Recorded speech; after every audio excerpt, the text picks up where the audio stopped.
The hallway is long. The light overhead is a single, bare bulb. We can almost hear the soft squeak of rubber soles on the old tile floor.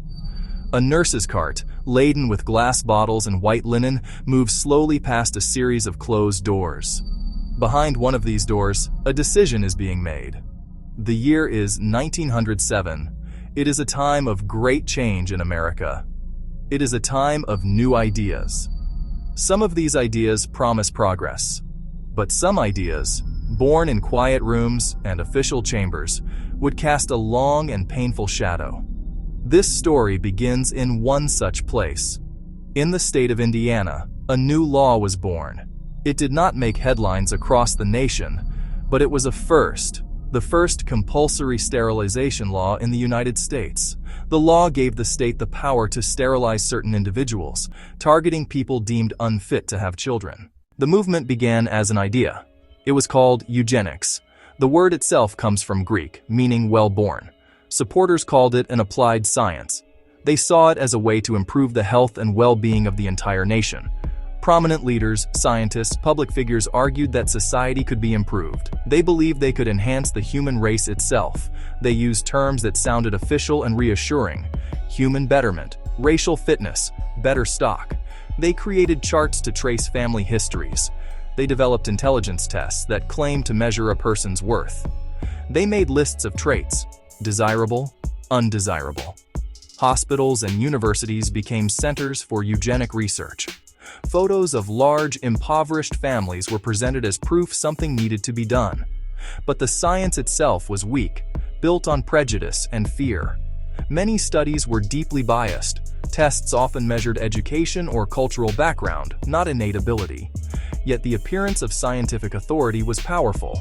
It gave permission and helped turn eugenics into public policy and eventually into law. As the eugenics movement gained momentum, its ideas moved from the laboratory into the legislature. States across the country began to pass laws that gave officials authority to perform forced sterilizations. The laws most often targeted people already under the state's care. This included institutions for the mentally ill, prisons, and homes for the poor. Broad, poorly defined terms could decide a person's future. In 1927, a case from Virginia made its way to the highest court in the land. The case was called Buck versus Bell. It involved a young woman named Carrie Buck, committed to a state institution the state sought to sterilize. The U.S. Supreme Court heard the arguments. The fate of thousands hung in the balance. The decision was nearly unanimous. It upheld Virginia's sterilization law. The court declared that forced sterilization was constitutional. Justice Oliver Wendell Holmes Jr., writing for the majority, penned a sentence that would become infamous. He wrote that it was better if society could prevent those deemed unfit from continuing their kind, concluding with the phrase, "3 generations of imbeciles are enough." It was written into the official record. It became a legal justification for a profound act of violence. After Buck v. Bell, the floodgates opened. State-run eugenics programs grew and expanded across the nation. What had started in Indiana became a national phenomenon. Many states modeled laws on Virginia's approved statute. They established boards of doctors, social workers, and superintendents to approve procedures. The process was methodical and bureaucratic.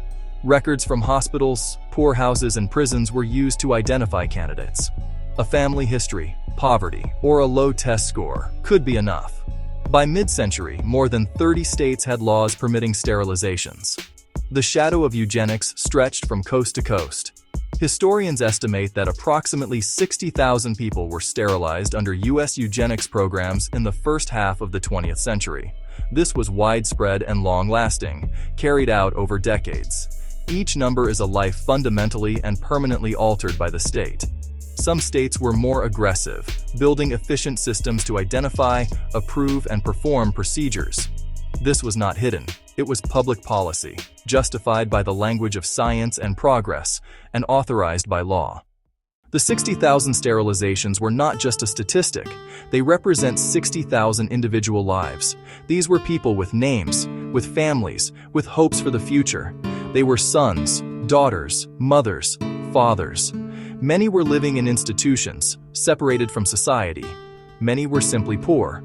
Some were immigrants struggling with a new language and culture. A disproportionate number were women, and many belonged to minority communities. The process was often deceptive and coercive, as surviving charts and records show. A patient might be told they needed a routine surgery. Only later would they learn they had also been sterilized. A board could approve the procedure without meeting the person. Consent, as we understand it today, was frequently absent. When signatures appeared, they were often under duress. People were told they could not leave unless they agreed. Families pleaded and were ignored. Notes labeled patients unfit on hearsay and prejudice. The harm went far beyond the physical act. People lost the ability to have children and trust in institutions. Many carried this secret alone for decades. To understand the true cost of eugenics, we must listen now and remember the people behind the numbers. While the movement was national, certain states pursued its goals with exceptional zeal. That state was California. From the early 20th century through the 1950s, California became the nation's leader in compulsory sterilization. The state alone was responsible for approximately 20,000 procedures, about 1/3 of the U.S. total. California's laws gave broad authority to hospital superintendents, reinforced by state boards. Institutions across the state carried out the program, north to south. The impact was immense, disproportionately affecting poor families and minority groups, particularly people of Mexican descent. Latina women were sterilized at rates far higher than their share of the population. The system used the language of science and medicine to enforce a social hierarchy, becoming a model studied by eugenicists worldwide. The legacy is a heavy burden, a progressive state intertwined with profound injustice. These were not isolated incidents, but a state-sanctioned project leaving a deep and lasting scar on thousands of lives across California. After the Second World War and the Holocaust, public and scientific opinion began to shift. The Nazi regime's eugenic policies were partly inspired by American programs, casting a dark light on practices at home. Yet programs did not stop overnight. Some sterilizations continued into the 1960s and 70s. In recent years, journalists, historians, and activists have dug through archives and located surviving victims. Some states have acknowledged the harm, offering official apologies. Others have established compensation programs, North Carolina, Virginia, and California among them. These programs provide financial payments to surviving victims, a tangible acknowledgement of suffering. The reckoning is happening now, proof that this history is close and still unfolding. Many victims passed away without apology, and many records remain lost or sealed. But the work continues. Facing this truth is necessary for justice and memory. The history of eugenics raises profound and difficult questions. It forces us to ask, who should have the power to decide who can have children? What is the proper role of the state in the private lives of its citizens? What are the ethical responsibilities of doctors and scientists? Prejudice and power can hide behind the respectable cloak of science. The central lesson is the importance of consent. Good medicine requires informed, freely given consent. A patient must be given all the information, understand the risks and benefits, and be free to say yes or no. Good law must rest on respect for fundamental human rights. Policies should protect the most vulnerable, not target them. Eugenics shows the harm when a powerful group decides it knows what's best and uses the tools of the state to enforce that vision. It teaches how easy it is to treat people as problems rather than as human beings to be respected, and how the law can become a tool of injustice.